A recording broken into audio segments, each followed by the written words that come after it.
Your dad's Craftsman wrench is probably still in that garage right now. Bought decades ago. Still works. That tool came with a lifetime promise. Break it anytime. Sears replaces iter.no receipt.no questions forever. Craftsman survives 2 world wars and the Great Depression. It can't survive the one man assigned to save it. What he does next, nobody tells you this part. A Sears hardware executive named Arthur Barrows buys a name from a small Pennsylvania tool company for $500. The name is Craftsman. In a day's money, that's about $9,000, but becomes the most profitable brand purchase in American retail history. But Barrows doesn't just buy a name, he builds a promise around it. Every Craftsman tool comes with a guarantee unlike anything in retail. Break it for any reason. Drop it, rust it, use it wrong. Walk into any Sears, hand the broken dot tool across the counter, and walk out with a new one. No receipt. No date purchase. No questions. No time limit. Did your dad or grandfather ever actually use that warranty? Walk into a Sears with a broken tool and walk out with a brand new one? That warranty isn't just a policy. It's a religion. By the 1980s, Craftsman tools work like currency. People buy broken Craftsman wrenches at estate sales for $1, walk into Sears, get new ones, and resell them for $20. Sears eats the cost every time because the warranty is the reason people buy Craftsman in the first place. Between 1965 and 1989, Craftsman sells 400 million screwdrivers, 44 million pliers, 23 million adjustable wrenches. This isn't just a brand sitting in America's garages. It's part of what owning a home looks like in this country. But here's something nobody talks about. The same structure that makes Craftsman a legend is also what eventually kills it. There's one decision made quietly around 2004 that starts the clock on everything you're about to hear. We'll get there. To understand how far Craftsman falls, you have to see what it looked like at the top. By 1969, Sears as a whole accounts for 1% of the entire U.S. economy. 1%. 2/3 of American households shop there every single quarter. Half of American households have a Sears credit card in 1974. Sears completes the Sears Tower in Chicago, 110 stories, the tallest building on earth. That isn't just an office building. It's a statement. Sears has won. American retail. And Craftsman is the crown jewel inside that empire. Think about that for a second.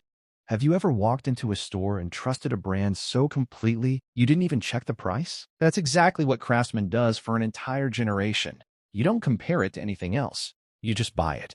Because the promise behind it feels permanent. In 1965, Sears sends fleets of Craftsman-branded trucks directly to mechanic shops across the country, each truck carrying over $5,000 in tools. They aren't waiting for customers. They go to the customer. A year later, Craftsman releases the quick-release ratchet wrench. Push a button, socket pops off, swap it, keep working. One of the most popular hand tools ever made. Here's the number that puts everything in perspective. Sears Holdings peaks at over $53 billion in annual revenue in 2000's SIX. At the same moment, Amazon's market cap is roughly half of Sears. You read that right. Sears is worth more than Amazon in 2006. But right at that peak, a hedge fund manager is already inside the building. And what he sees when he looks at Sears has nothing to do with Craftsman tools. He saw parking lots. There are 3 mistakes that kill Craftsman. This is the beginning of mistake number 1. His name is Eddie Lampert, Yale-educated, hedge fund genius. In 2004, he engineers the merger of Sears and Kmart into one company called Sears Holdings. Wall Street calls him the next Warren Buffett. He is not a retailer. He has never run a store. He doesn't understand why a mechanic in Ohio cares about the lifetime warranty on his ratchet. What he understands is real estate. Sears and Kmart together own or lease thousands of locations, properties sitting on valuable land in towns and suburbs across the country. To Lampert, the stores aren't stores. They are assets to extract. Mistake number 1. Lampert stops investing in the stores. Honestly, if you buy a company and realize the real estate is worth more than the business itself, what would you do? Under Lampert's leadership, Sears stores across America start falling apart. Leaking ceilings, cracked floors, rat infestations. Stores running on half the staff needed to serve customers. People walking in, finding nobody to help them, and leaving empty-handed. And while the stores rot, the tools inside them quietly start changing. The manufacturer's Sears contracts with move production overseas. Sockets, ratchets, wrenches. Forged in Ohio for 50 years. Now forged in China. The stamp still says Craftsman. The lifetime warranty still applies on paper, but the mechanics who've used these tools for 20 years feel the difference immediately. Forums fill up with complaints. The steel feels off. Tools snap under loads the old ones would have handled easily. If this story is hitting different, go ahead and subscribe. We cover the brands the business world wants you to forget. The trust that took 90 years to build is cracking. But the worst part hasn't happened yet. By 2011, Sears posts its last profitable year. After that, every year is a loss. Between 2011 and 2016, the company bleeds $10.4 billion. $10.4 billion in 6 years. Lampert's response isn't to fix the stores. He sells everything valuable inside the company and uses the cash to keep things running a little longer. Mistake number 2. Lampert creates a separate real estate company called Sears Growth Properties and sells 235 of Sears' most valuable store locations into it for $2.7 billion. Can you think of a company doing something like this right now? Stripping itself for parts while telling the public everything is fine? Here's what makes that move so calculated. Lampert's hedge fund is also a major investor in Sears. So, when Sears sells its best real estate to Sears, money flows from a dying company directly into something Lampert profits from on the other side. After the bankruptcy filing in 2018, creditors sue, alleging Lampert used his CEO position to strip Sears of billions in assets to benefit himself and his hedge fund. That lawsuit eventually settles for $175 million in 2022. Lampert and the other defendants personally pay $41.9 million of that. He never admits wrongdoing. Meanwhile, the human cost is real. Between 2011 and 2017, Sears closes over 2,000 stores. Every closure means an empty parking lot, a shuttered storefront, a community that loses jobs overnight. Thousands of workers carrying cardboard boxes out of locked doors. And inside every one of those closed stores, the Craftsman warranty quietly dies. Because the warranty says you can return a broken tool to any Sears store. But if your Sears is now a plywood-covered building, where do you go? Mistake. Number 3. The one that ended everything.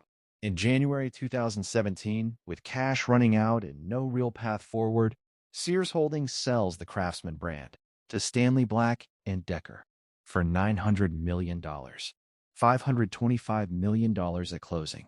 $250 million after 3 years, plus royalties for 15 years.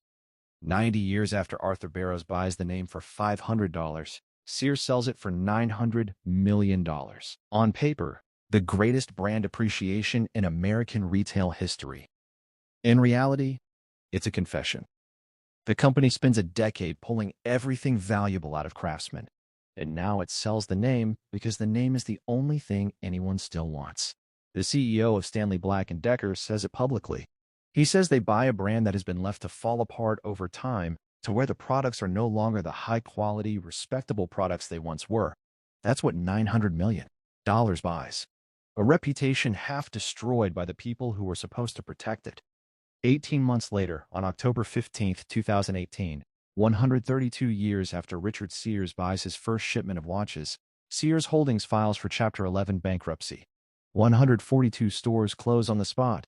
By December 2025, 5 Sears stores remain open in the United States. 5 down from more than 3,500 at the peak. Craftsman doesn't die because the tools are bad. It doesn't die because customers stop caring. It dies because the people responsible for protecting it stop seeing a brand and start seeing a balance sheet. Eddie Lampert isn't running a retail company. He's running a liquidation. And the strange part is, he's almost transparent about it, if you know what to look for. He never hides that he cares more about real estate than about tools. He just counts on the fact that most people don't look closely until it's too late. How would you feel if a brand your family trusted for generations was quietly hollowed out by someone who never believed in it to begin with? What happens here isn't just a business failure. It's what happens when financial engineering replaces actual leadership. When the person at the top asks, what can we extract from this instead of what can we build with this, it always ends the same way. This playbook is being used on brands you trust right now. The names change. the strategy doesn't. Somewhere in America tonight, a man is reaching into a tool chest his father passed down to him, pulling out a wrench forged in the Midwest in 1973. The chrome is dull. The wrench still works. It will probably outlive him too. That's the last real piece of what Sears built. Not the box on the shelf at Lowe's. Not the logo on the package. The old tool in the old hand, still doing exactly what it was made to do, exactly the way it was promised. The empire that made it has been sold, stripped, and buried. If this story made you feel something, it should. These were real jobs, real promises, real families who built their trust over generations. Like the video if Craftsman deserved better.